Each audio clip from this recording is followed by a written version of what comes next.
Assalamualaikum warahmatullahi wabarakatuh. Bismillahirrahmanirrahim.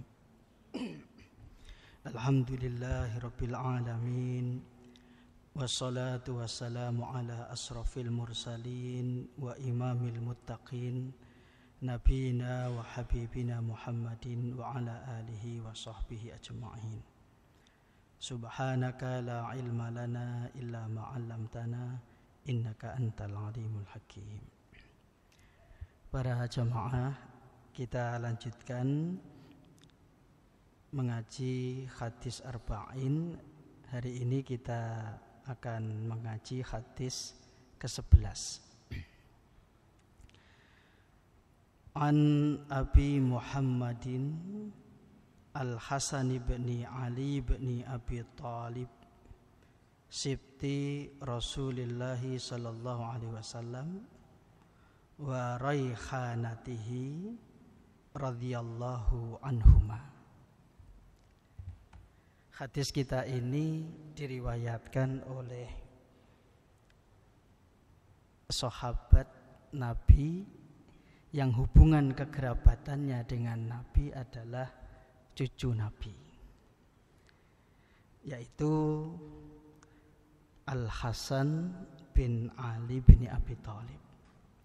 Di arba'in kita ini disebutkan kunyah beliau adalah Abu Muhammad.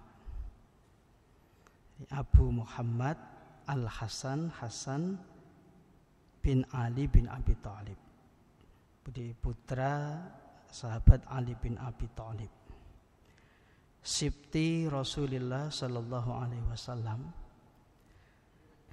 cucu dari anak perempuan. Karena kalau cucu dari anak laki-laki itu dalam bahasa Arab disebut dengan hafid.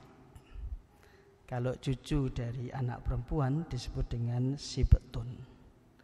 Nah, Sayyidina Hasan ini adalah sibtu Rasulullah sallallahu alaihi wasallam, cucu Rasulullah dari putri beliau Sayyidah Fatimah.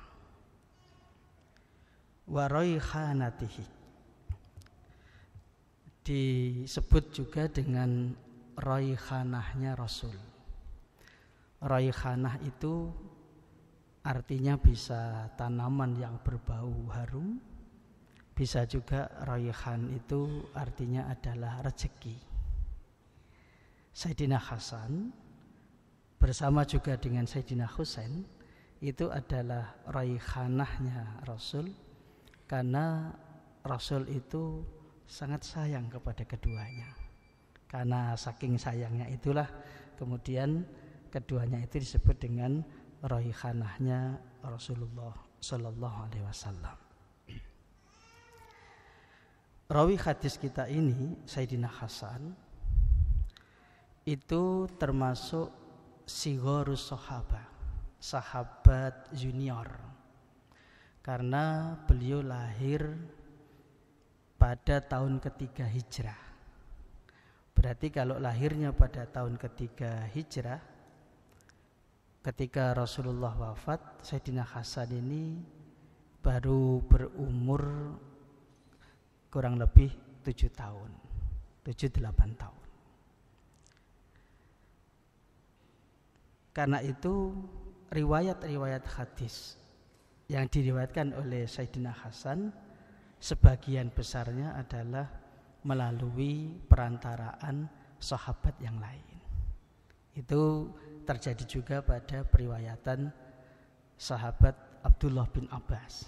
Jadi banyak riwayat beliau itu tidak langsung dari Nabi, tapi melalui perantaraan sahabat yang lain. Sebab status beliau adalah sigharus sahabat, sahabat junior. Tapi di hadis kita ini, Sayyidina Hasan meriwayatkan hadis Nabi tanpa perantara sahabat yang lain, langsung dari Rasulullah sallallahu alaihi wasallam. Sayyidina Hasan, periwayat hadis kita ini pernah menjabat sebagai khalifah kelima setelah wafatnya Sayyidina Ali. Beliau dibaiat menjadi khalifah, tapi hanya berumur 16 bulan.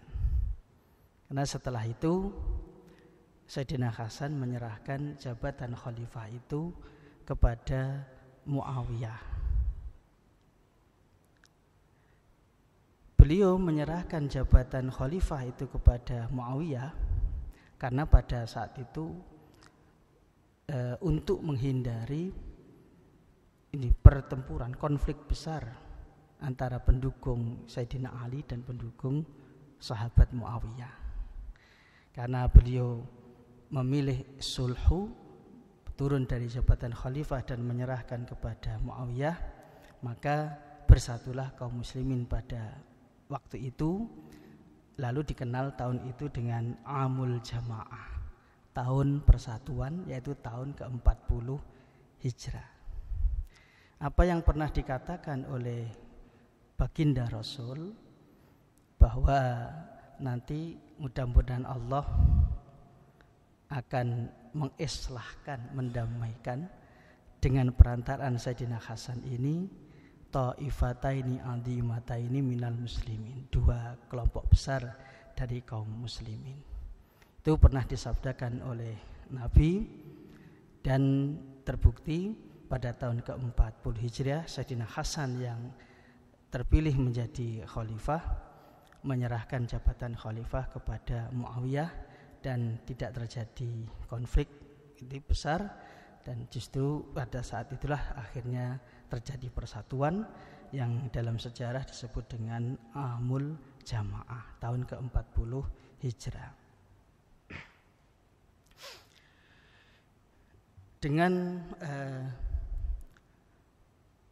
selesainya kekhalifahan Sayyidina Hasan ini selesai pula masa khilafatun nubuwah, yang di dalam hadis Nabi di Tirmidzi disebutkan masa khilafatun nubuwah fi ummati 30 aman. Kekhilafah kenabian di umatku itu adalah 30 tahun.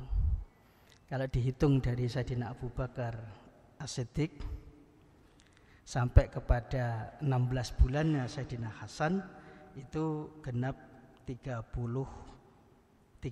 tahun.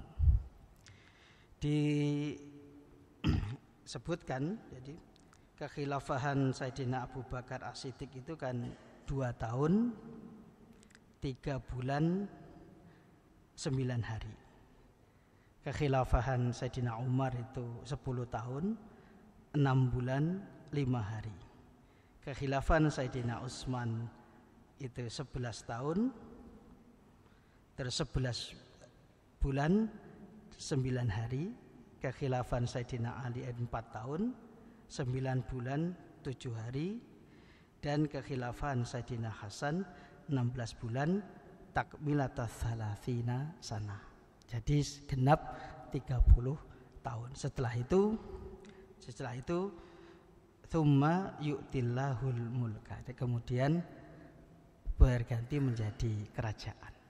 Itu yang disabdakan di hadis Nabi, khilafatun nubuwah fi ummati 30 aman. Jadi kekhilafahan kenabian di umatku adalah 30 hari, dan itu sampai pada masa kekhilafahan Sayyidina Hasan bin Ali bin Abi Thalib.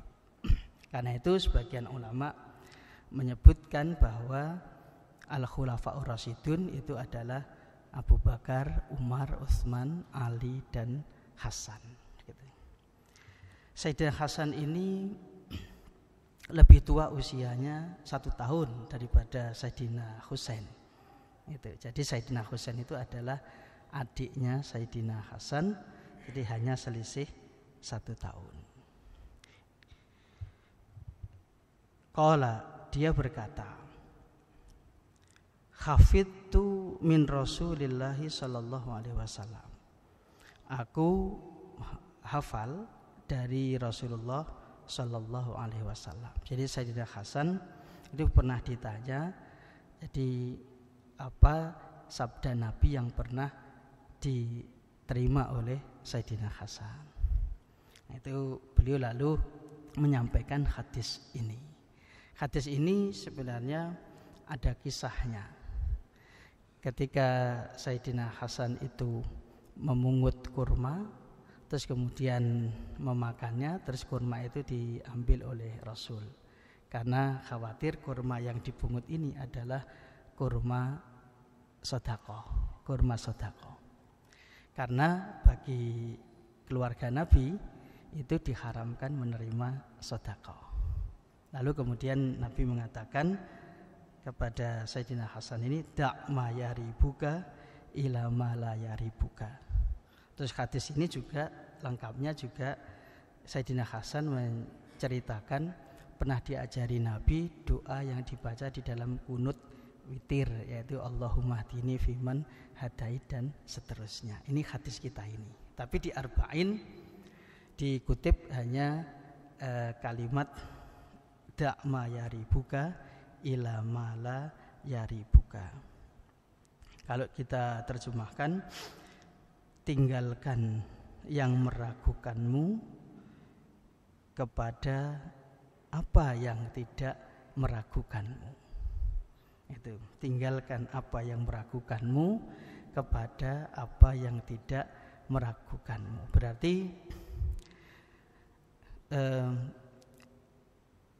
seseorang yang berada di dalam keraguan-raguan diberi petunjuk oleh Nabi untuk tidak terus berada di dalam keraguan itu, tetapi dia harus memprioritaskan kepada yang meyakinkan. Dari hadis ini lalu lahirlah kaidah fikih yang kaidah fikih itu al yakin la yazulu bisyak itu. Jadi yang yakin itu jadi tidak bisa hilangkan hanya dengan keraguan. Hadis ini juga mengajarkan kepada umat supaya umat itu menetapkan hukum, jadi memijakkan tindakannya itu berdasarkan pada sesuatu yang meyakinkan, bukan sesuatu yang meragukan.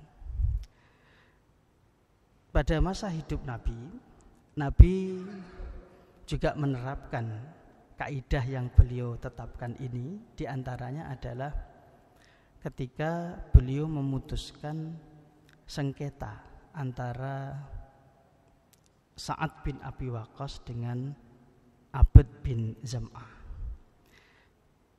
Menurut ini Imam Al-Qarafi, kalau Nabi Muhammad itu memeriksa perkara dan memutuskan perkara persengketaan, berarti pada saat itu Nabi Muhammad menjalankan tugasnya sebagai hakim. Karena Nabi kita itu menjabat berbagai jabatan-jabatan, yang utama adalah Rasul, berarti tugasnya menyampaikan ajaran Islam, tabligh. Nah, tapi beliau juga mengurus Baitul Mal, beliau juga mengadakan perjanjian-perjanjian, bahkan beliau juga memimpin tentara, memimpin perang, qital. Maka ketika beliau melakukan itu semua, untuk Imam Al-Qarafi beliau melakukan dalam kapasitas sebagai imam, pemimpin negara. Nah, kalau beliau memeriksa perkara persengketaan dan memutuskan hukumnya, baru beliau bertindak sebagai hakim. Prinsip yang digariskan oleh Nabi ini pernah diterapkan Nabi ketika memeriksa perkara persengketaan antara Sa'ad bin Abi Waqqas dan Abd bin Zam'ah. Itu pada Yaumul Fathi, pada Fathu Makkah, yaitu pada tahun ke-8 Hijriah. Sa'ad bin Abi Waqqas itu yang disengketakan adalah seorang anak. Sa'ad bin Abi Waqqas jadi mengklaim bahwa seorang anak ini itu adalah keponakannya, yaitu anaknya Utbah bin Abi Waqqas. Karena alasannya karena wajahnya anak ini itu seperti kakaknya, yaitu Utbah bin Abi Waqqas. Maka menurut Sa'ad yang menggugat ini adalah keponakan saya. Terus Abd bin Zam'ah itu mengatakan bahwa anak ini itu adalah adik saya. Karena ibunya anak ini itu adalah walidahnya bapak saya. Walidah itu istilah umul walad. Jadi hamba sahaya yang dicampuri oleh tuannya terus melahirkan anak tuannya itu disebut dengan umul walad. Makanya dikatakan oleh Abd bin Zam'ah, ini adalah adik saya karena ibunya anak ini adalah walidahnya bapak saya. Kalau kita bahasakan gampangnya ya ibunya anak ini itu istrinya bapak saya gitu loh, kalau kita gampangkan begitu. Karena di masa kita itu kita kan tidak mengenal itu walidah itu ya, supaya gampang saja yaitu ibunya anak ini itu istrinya bapak saya gitu. Terus kemudian Nabi memutuskan al-walad lil firash. Oh, berarti anak ini diputuskan Nabi adalah adiknya Abd bin Zam'ah. Karena ibunya anak ini itu statusnya adalah, ya kalau saya bahasakan gampang adalah istrinya bapaknya Abd, yaitu istrinya Zam'ah. Itu di sana. Kenapa Nabi tidak memutuskan ini anaknya Utbah? Padahal kata Sa'ad bin Abi Waqqas wajahnya mirip Utbah. Sebab kalau ini diputuskan sebagai anaknya Utbah itu sesuatu yang samar, yang meragukan. Apa berarti kalau dikatakan ini anak ini adalah anaknya Utbah, berarti sama saja menuduh ibunya anak ini berzina.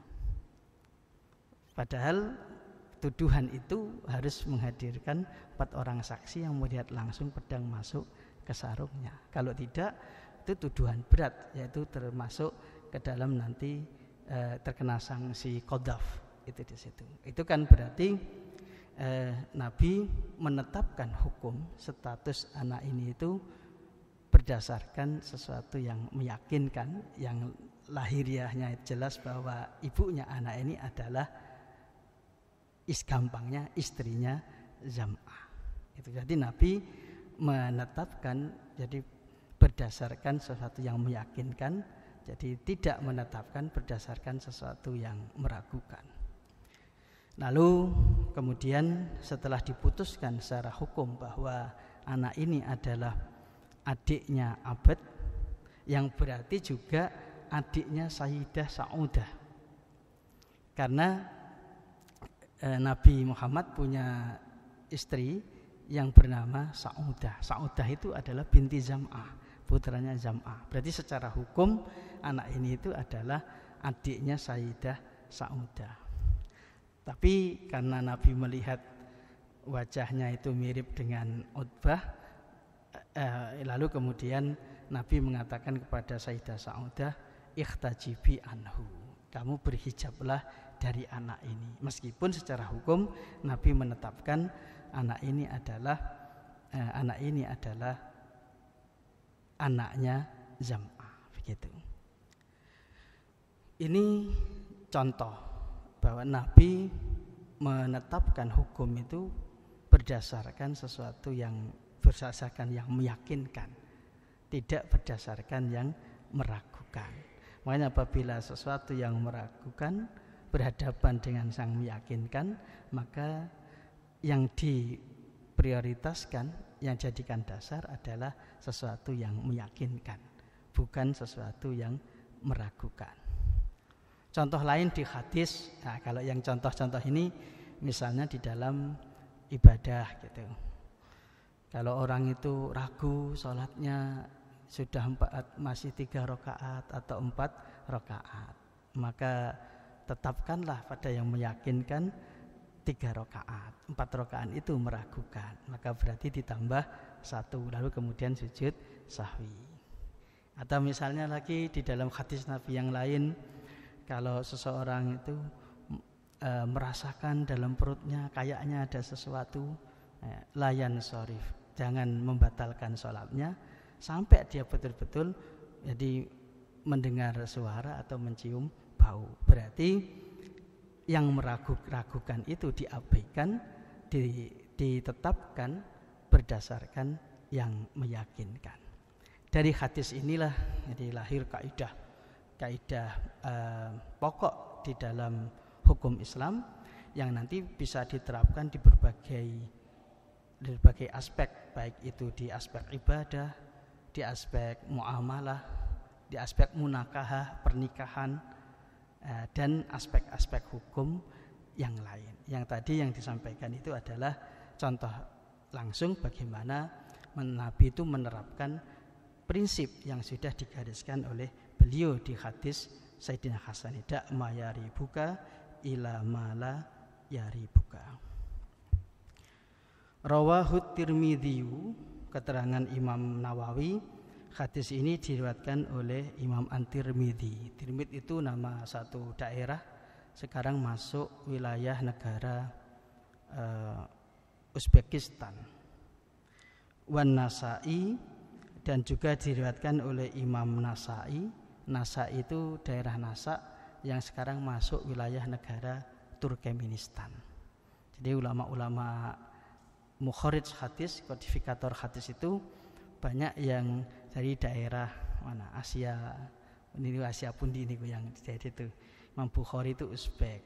Itu kalau Imam Muslim An-Nisapur itu Iran, yang Turkmenistan. Terus kemudian ya itu banyak yang daerah Asia Pundi niku Pak Resti. Asia Tengah napa Asia napa niku.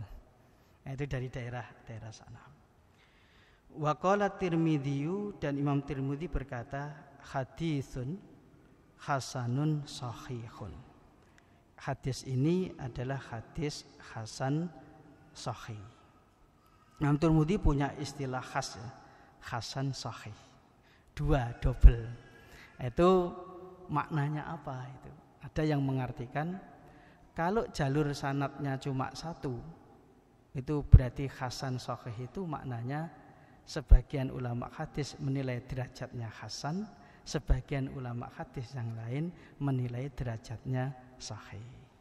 Tapi kalau jalur sanadnya 2, berarti hasan sahih itu dimaknai bahwa hadis ini sebagian sanadnya ada yang berderajat hasan dan sebagian sanadnya ada yang berderajat sahih. Kalau hasan sahih ini jalurnya 2, berarti itu lebih kuat daripada hadis sahih, karena jalurnya 2, sebagian hasan dan sebagian sahih. Itu tentang hadis kita ini. Jadi hadis kita ini selain di sini Nabi mengajarkan untuk berhati-hati dengan meninggalkan yang samar, juga supaya memutuskan sesuatu itu berdasarkan satu yang meyakinkan dan mengabaikan yang meragukan. Jadi karena yang meyakinkan itu tidak bisa digugurkan dengan satu yang meragukan. Contoh lain misalnya seseorang tadi sudah wudu, terus kemudian sholat, terus kemudian setelah itu dia ragu-ragu batal atau tidak gitu. Maka berdasarkan hadis ini berarti bukan mengulangi wudunya, tapi jadi ditetapkan berdasarkan yang meyakinkan bahwa tadi itu sudah wudu.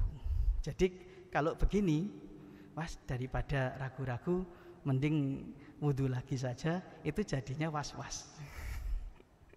Itu jadinya was-was. Jadi Nabi mengajarkan dak mayaribuka ila malayaribuka, supaya umatnya ini tidak terus-menerus berada di dalam was-was. Jadi contohnya begitu. Misalnya lagi masuk ke kamar mandi. Wah, ini airnya tercampur najis atau tidak. Nah, ya kalau kalau airnya itu ya tidak kelihatan najisnya, ya ditetapkan berdasarkan yang meyakinkan, yaitu asalnya yaitu suci. Berarti air itu suci dan mensucikan, supaya tidak jangan-jangan gitu. Kalau jangan-jangan, nah itu nanti berada di dalam keraguan terus. Maka Nabi mengajarkan satu prinsip yang nanti bisa diterapkan dalam berbagai aspek, baik ibadah, muamalah, munakahat dan lain sebagainya, yaitu da'ma yaribuka ila ma la yaribuka.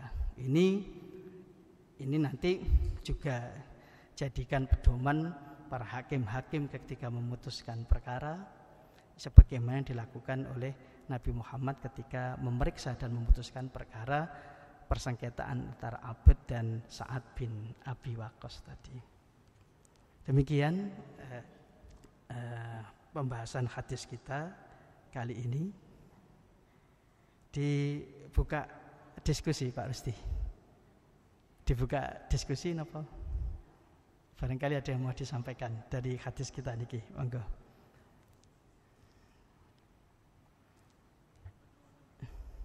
Nggak ada.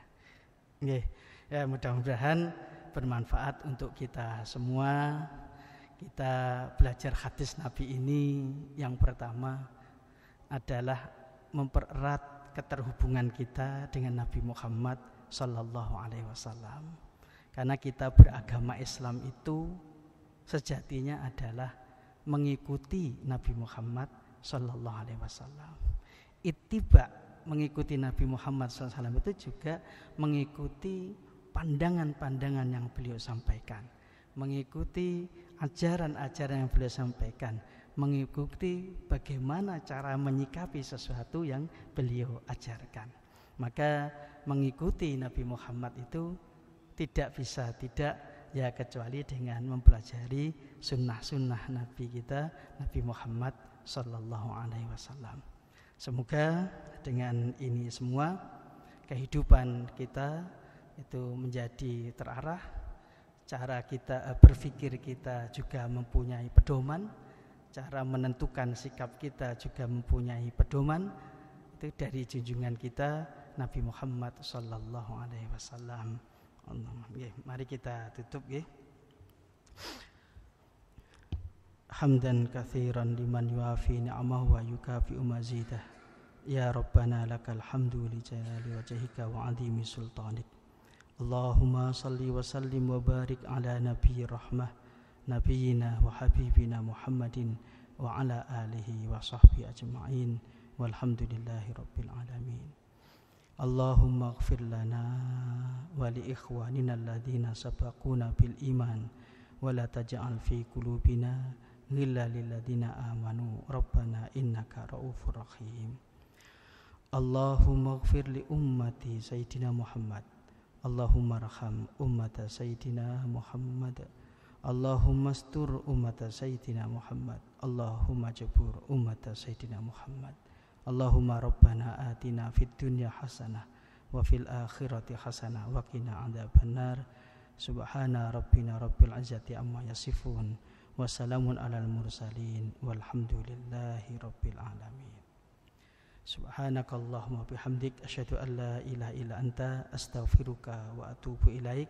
Wabillahi taufiq wal hidayah wa ridha wal inayah. Assalamualaikum warahmatullahi wabarakatuh.